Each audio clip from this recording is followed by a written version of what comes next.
For over 2 decades, the tranquil town of Park City, Utah, hid a dark secret. Behind its snow-capped peaks and luxurious ski resorts, a family of 4, John, Mary, and their adult children, Emily and James, led a life of elaborate deception. Their seemingly perfect facade crumbled in 2015 when authorities uncovered an intricate identity theft scheme that would shake the very foundations of American financial security. At the center of this web of deceit was John Smith, a charismatic entrepreneur with a penchant for charm and a talent for manipulation. He presented himself as a pillar of the community, rubbing shoulders with Park City's elite and donating generously to local charities. However, beneath his polished exterior lay a calculating mind that had orchestrated an extraordinary ruse. John's scheme involved creating over 30 fake identities, each meticulously crafted to evade detection by law enforcement and financial institutions. He used these personas to open bank accounts, secure loans, and even purchase real estate, all while keeping the true owners in the dark. His family members were complicit in this deception, with Emily and James often serving as unwitting accomplices. As investigators dug deeper, they discovered that John's operation had generated an astonishing $20 million in ill-gotten gains. The scope of his deceit was breathtaking. He had manipulated credit agencies, law firms, and even medical facilities to further his scheme. The Smiths' seemingly idyllic lifestyle, with its luxurious home, private jet, and high-end cars, was built on a foundation of lies. The revelation sent shockwaves through the community, leaving neighbors stunned and colleagues speechless. How could someone so skilled at hiding in plain sight be living such a double life? As the dust settled, one question loomed large: what drove John Smith to create this intricate web of deceit? For over 2 decades, the small town of Park City, Utah, has been rocked by a scandal that would shake its very foundations. Behind the picturesque mountains and upscale ski resorts, a family of 4 stood accused of leading a double life, masterminding one of the most intricate identity theft schemes in American history. At the center of this web of deceit was Mark Randall, a charismatic entrepreneur with a seemingly idyllic family life. Married to his high school sweetheart, Julie, and father to 2 young children, they were pillars of their tight-knit community. However, behind closed doors, Mark's life was a far cry from the wholesome image he projected. According to investigators, Mark Randall began his career in finance, working as an investment advisor for several major institutions. He gained the trust of his clients and colleagues with his affable nature and impressive financial expertise. But what they didn't know was that Mark had been embezzling funds on a massive scale, using complex identity theft techniques to cover his tracks. It's estimated that Mark Randall stole over $100 million from his clients between 2005 and 2020, making him one of the most prolific identity thieves in American history. He created shell companies, fake bank accounts, and entire false identities to siphon off millions from unsuspecting victims. His family was often by his side as he pulled off these elaborate schemes, using their influence and charm to keep investigators at bay. But as Mark's empire grew, so did the risks of getting caught.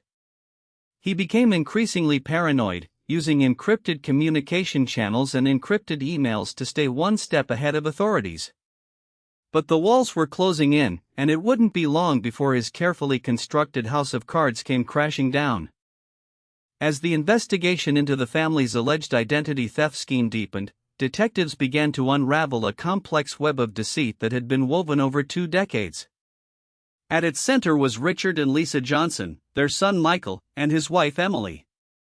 The family's seemingly idyllic life in Park City, Utah, concealed a shocking truth: they had created an empire built on stolen identities.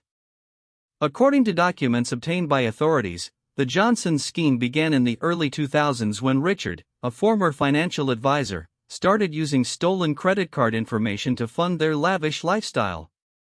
As the family's wealth grew, so did the scope of their deceit. They created shell companies, bank accounts, and businesses, all fueled by money pilfered from unsuspecting victims. Detectives discovered that Michael, the couple's son, had taken over his father's scheme after he was fired from a series of high-paying jobs in finance. Michael's role became increasingly crucial to the family's enterprise as he developed sophisticated software programs to track and manipulate their stolen identities. Emily, a skilled hacker, joined her husband's efforts, using her expertise to breach bank security systems.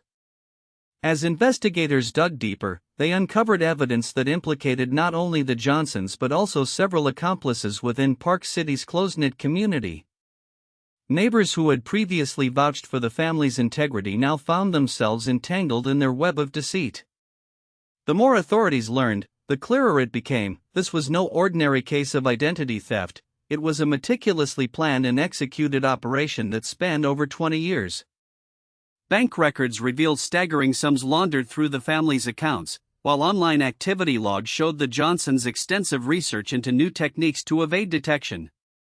The investigation had only just begun, but one thing was certain: nothing in this seemingly tranquil community would ever be the same again.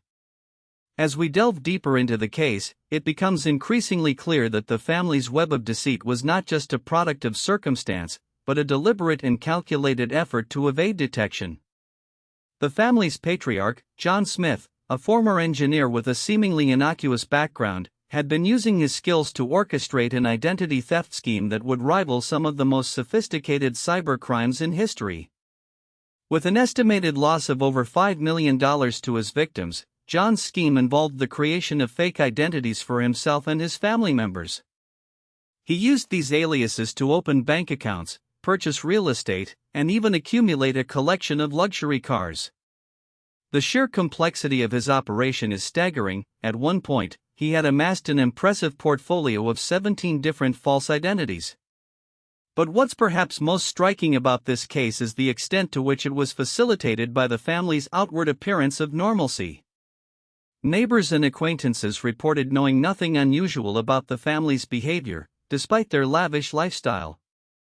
This raises important questions about the nature of identity and how easily it can be manipulated or concealed. Experts have pointed out that John's scheme relied heavily on his ability to blend in with the local community.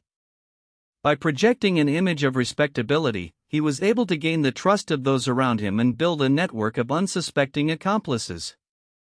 The case serves as a stark reminder that even in the most unlikely of places, deception can thrive when it's expertly executed. Moreover, the implications of this case extend far beyond the confines of Park City. It highlights the vulnerability of our financial systems to sophisticated identity theft schemes and underscores the need for greater vigilance from both individuals and institutions. As we continue to unravel the threads of John Smith's web of deceit, one thing becomes increasingly clear: the true extent of his crimes may never be fully known. It was the discovery of a cryptic email that would change everything. Sent from an anonymous account, the message hinted at a long-standing deceit in the lives of the Jenkins family. Their pristine reputation and lucrative business ventures had been built on a foundation of lies, but who could have known? As investigators dug deeper, they uncovered a trail of forged documents and stolen identities that led back to the family's home address. The web of deceit was intricate, with multiple aliases and fake personas created for each member of the family. But one name kept popping up: Rachel Jenkins, the matriarch of the family. Her impeccable smile and charming demeanor had fooled even the most discerning neighbors, but behind closed doors, she was orchestrating a massive identity theft scheme. The numbers were staggering: over 50 victims, with losses totaling millions of dollars. The FBI's investigation revealed that Rachel had been using her charisma to recruit unsuspecting individuals into her scheme, preying on their trust and manipulating them into participating in the crime. Her husband, John, was involved as well, but it was clear he was not the mastermind behind the operation. As detectives closed in on the Jenkins family, they discovered a hidden safe room beneath their mansion, filled with evidence of their deceitful activities. The room was equipped with state-of-the-art surveillance equipment and computer systems, allowing Rachel to monitor her victims' financial transactions and stay one step ahead of the law. The families of the victims began to receive notifications from their banks, alerting them to suspicious activity on their accounts. It was a moment of truth for the Jenkins family, but little did they know, it would be only a matter of time before their carefully constructed facade came crashing down. As the investigation unfolded, it became increasingly clear that nothing about the Smith family's facade